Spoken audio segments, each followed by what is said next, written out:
Hello শিক্ষার্থী বন্ধুরা, তো আমরা দেখব ক্লাস 9-10 গণিত বইয়ের 11.1 অনুশীলনীর 1 নং প্রশ্নের সমাধান।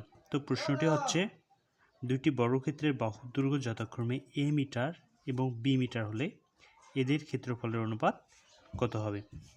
তো হ্যালো বন্ধুরা, তো আমরা এখন চলে যাচ্ছি সমাধানে। এখানে আমাদের দুটি বর্গক্ষেত্রের বাহুর দৈর্ঘ্য যথাক্রমে a মিটার এবং b মিটার দেওয়া আছে। তাহলে আমরা ধরে নিব যে একটি বর্গক্ষেত্র যার বাহুর দৈর্ঘ্য a মিটার এবং আর একটি বর্গক্ষেত্র ধরে নিব যার বাহুর দৈর্ঘ্য হবে b মিটার। এখন আমাদেরকে একটা মনে রাখতে হবে, বা আমরা জানি যে বর্গক্ষেত্রের ক্ষেত্রফল বের করতে হয়। এখানে আমি লিখি যে বর্গক্ষেত্রের ক্ষেত্রফল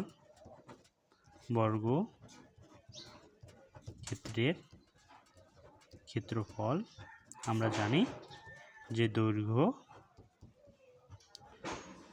তারপর স্কয়ার বর্গ একক। যেহেতু এখানে বর্গক্ষেত্রের একটি বাহুর দৈর্ঘ্য a মিটার, সেহেতু আমরা এই দৈর্ঘ্যের পরিবর্তে লিখব a, তারপর স্কয়ার বর্গ এককের পরিবর্তে আমরা লিখব মিটার।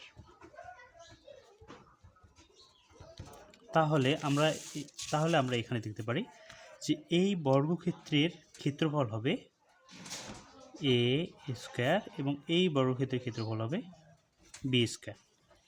সো বন্ধুরা, তাহলে আমাদের যেহেতু এখানে বলছে যে এদের বর্গক্ষেত্রফলের অনুপাত কত হবে, তাহলে এই বর্গক্ষেত্রের ক্ষেত্রফল হচ্ছে a স্কয়ার এবং এই বর্গক্ষেত্রের ক্ষেত্রফল হচ্ছে b স্কয়ার।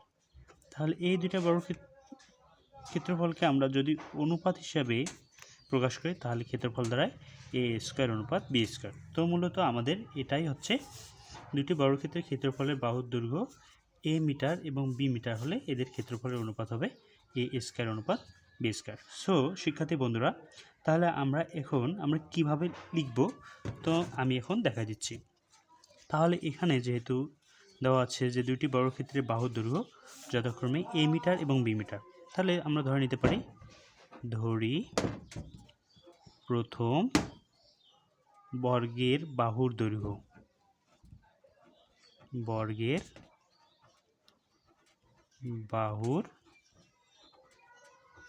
দৈর্ঘ্য is equal to a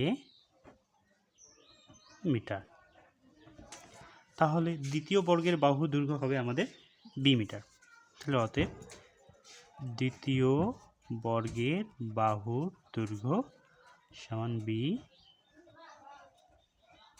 metre. এটা আমাদের রাফ করেছি জাস্ট বোঝানোর জন্য। তাহলে এখন দেখো, যেহেতু প্রথম বর্গের বাহুর দৈর্ঘ্য a মিটার, তাহলে প্রথম বর্গের ক্ষেত্রফল হবে আমাদের a স্কয়ার। তাহলে অতএব প্রথম বর্গের ক্ষেত্রফল ইজ ইকুয়াল টু হবে a স্কয়ার বর্গ মিটার। তাহলে এবং দ্বিতীয় বর্গের ক্ষেত্রফল হবে b স্কয়ার বর্গ মিটার। তাহলে এখন যেহেতু বলছে যে এদের ক্ষেত্রফলের অনুপাত, তাহলে এখন আমরা লিখব যে প্রথম ও দ্বিতীয় বর্গক্ষেত্রদ্বয়ের